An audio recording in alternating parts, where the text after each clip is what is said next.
Hello and welcome. I'm Excellite and this is my channel. This is part 2 of 657 Boulevard, which is a true story that has become known as The Watcher. If you have not listened to part 1, please do so. And if you are back from part 1 to listen to part 2, I greatly appreciate it. Thank you. Let's get started. Derek became especially obsessed. He set up webcams in 657 Boulevard and spent many nights simply crouched in the dark, watching outside to see if there was any sign that someone was watching the house at close range. He's quoted as saying, "Maria thought I was crazy." He had a map which displayed when each of 657's neighbors had moved in, and the Langfords were the only ones that had been there since the 60s.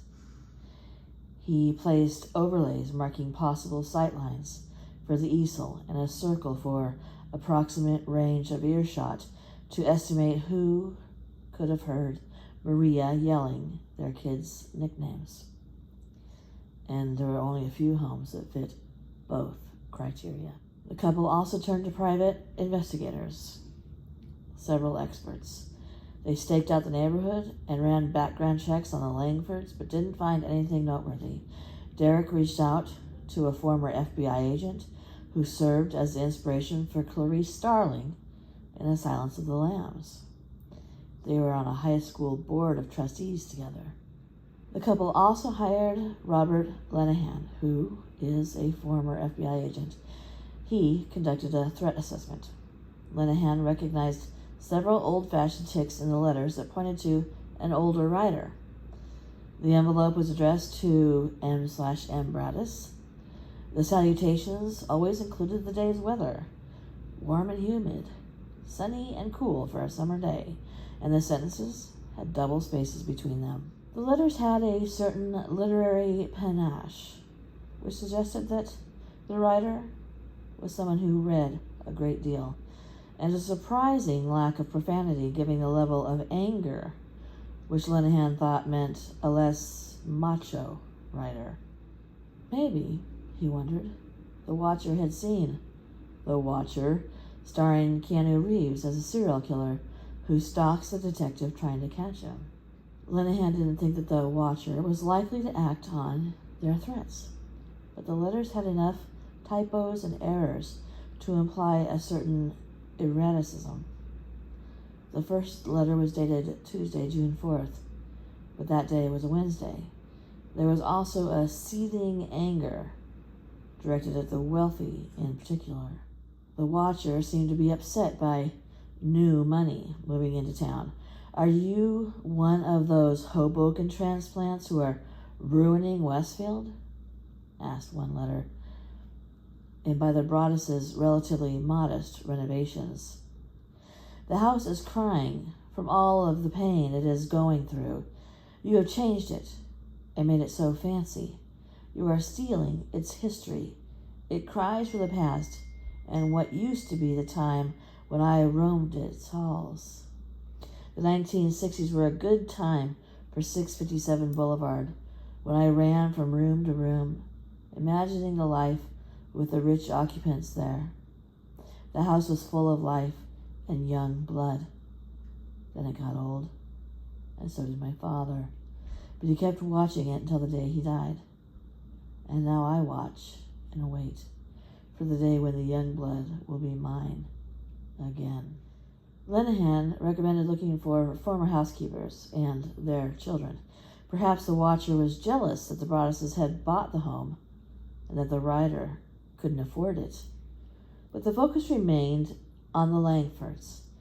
In cooperation with Westfield Police, the Broadduses sent a letter to the Langfords announcing plans to tear down the house, hoping to prompt a response. But nothing happened. Detective Lugo brought Michael Langford in for a second interview, but got nowhere, and his sister Abby accused the police of harassing their family. Eventually, the Broadduses hired Lee Levitt, a lawyer, who met with several members of the Langford family as well as their attorney to show them the letters along with the photos explaining how their home was one of the few vantage points from which the easel could be seen. The meeting grew tense. Levitt said that the Langfords insisted that Michael was innocent. One night, Derek had a dream in which he confronted Peggy, the eldest Langford, and demanded that she build an 8-foot fence between the properties. Maria was having other kinds of dreams. One night she woke up from an especially vivid one about a man who lived nearby. He was wearing those boots and carrying a pitchfork and calling to the kids, and I couldn't get to them in time. Maria is quoted as saying, she thought almost anyone could be the watcher, which made daily life feel like navigating a labyrinth of threats. She probed the faces of shoppers at Trader Joe's to see if they looked strangely at her kids, and she spent hours Googling anyone who seemed suspicious. There were reasons to consider other suspects. For one thing, the police spoke to Michael before the second letter was even sent, which would make sending 2 more especially reckless. The Broadduses say that Lugo told them they wouldn't receive any more letters after they spoke to Michael. Then there was the rest of the neighborhood to consider. The private investigator found 2 child sex offenders within just a few blocks. Bill Woodward, the Broadduses' house painter, had also noticed something strange. The couple behind 657 Boulevard kept a pair of lawn chairs strangely close to the Broadduses' property. One day, I was looking out the window and I saw this older guy sitting in one of the chairs. Woodward is quoting, he wasn't facing his house. He was facing the Broadduses' home. However, by the end of 2014, the investigation had stalled. The watcher had left no digital trail, no fingerprints, and no way to place someone at the scene of a crime that could have been hatched from pretty much any mailbox in northern New Jersey. The letters could be read closely for possible clues or dismissed as the nonsensical ramblings of a sociopath. It was like trying to find a needle in a haystack, said Scott Krause, who helped investigate the case for the Union County Prosecutor's Office. In December, the Westfield police told the Broadduses that they had run out of options. Derek showed the letters to his priest, who agreed to bless the house. All of the renovations to 657 Boulevard, including a new alarm system, were finished and installed within a few months. But the idea of moving in filled the Broadduses with overwhelming anxiety. Could they even let their kids play outside or have friends over? Would they get a new letter every week? Derek priced out trained German shepherds and posted a job on a website for military veterans. All you have to do is work out in the backyard every day. But the Broadduses hadn't bought 657 to feel bunkered in a fortress. At the end of the day, it came down to, what are you willing to risk? Maria is quoted as saying, we weren't going to put our kids in harm's way. Derek had been responding to occasional alarms at the house, sometimes in the middle of the night. So we would bring a knife with him, just in case. They were so joyous about their new home, and then within days, they were petrified. Bill Woodward, the painter, said, I'm a stranger, and Maria was crying and shaking in my arms. It didn't help that the watcher seemed to be getting more and more unhinged. Part of a letter reads, 657 Boulevard is turning on me. It is coming after me. I don't understand why. What a spell did you cast on it? It used to be my friend, and now it is my enemy. I am in charge of 657 Boulevard. It is not in charge of me. I will fend off its bad things and wait for it to become good again. It will not punish me. I will rise again. I will be patient and wait for this to pass and for you to bring the young blood back to me. 657 Boulevard needs young blood. It needs you. Come back. Let the young blood play again, like I once did. Let the young blood sleep in 657 Boulevard. Stop changing it and let it alone. By this time, the Broadduses had sold their own home and had, therefore, no place to go. They ended up moving in with Maria's parents while continuing to pay the mortgage on a property that they couldn't move into. I had to do things like shovel the driveway, Derek said. Just picture that indignity. I'd go at 5 a.m, then come back and do it again at my mother-in-law's. They told only a handful of friends about the letters, which left others to ask why they weren't moving in. Legal issues, they said, and wondered if they were getting divorced. They began to fight constantly. Derek started taking medication to fall asleep. He described himself as a depressed wreck.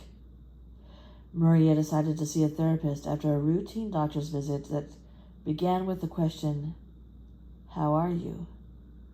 and caused her to burst into tears. The therapist said she was suffering post-traumatic stress that wouldn't go away until they got rid of the house. 6 months after the letters began arriving, the Broadduses decided to sell 657 Boulevard. Initially, they listed it for more than they had paid to reflect the renovations they had done.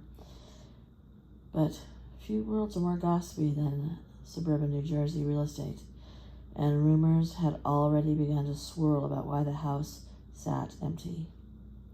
One broker emailed to say her client loved it, but there are so many unsubstantiated rumors flying around, ranging from sexual predator to stalker, that they needed to know more. The Broadduses sent a partial disclosure mentioning the letters to interested buyers and told Caldwell Banker, their realtor, that they intended to show the full letters to anyone whose offer was accepted.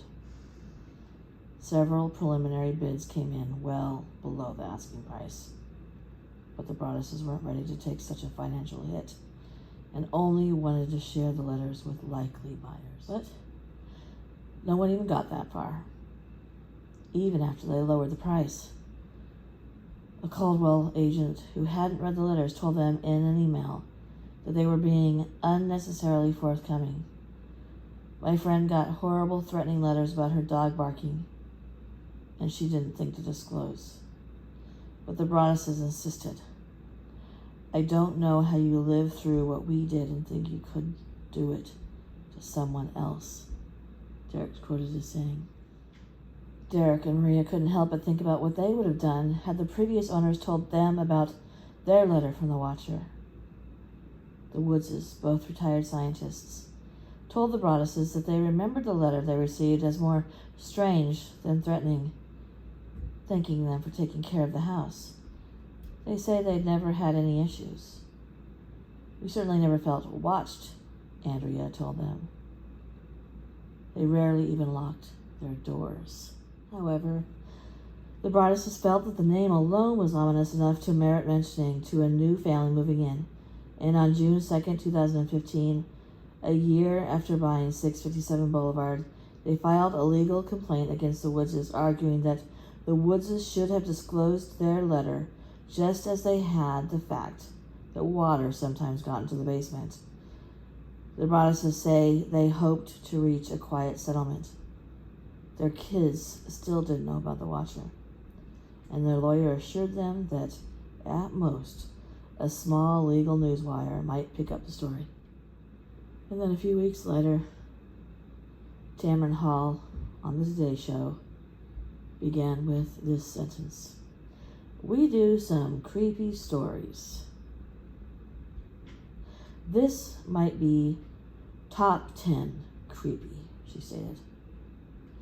A local reporter had found the complaint, which included snippets of the Watcher's menacing threats, and after a belated attempt by the Broadduses to seal it, the story went viral. News trucks camped out at 657 Boulevard, and one local reporter set up a lawn chair to conduct his own watch. The Broadduses got more than 300 media requests, but with advice from crisis management consultants referred by one of Derek's colleagues, they decided not to speak publicly to spare their kids even more attention. They vacated Westfield and went to a friend's beach house. They didn't find much peace.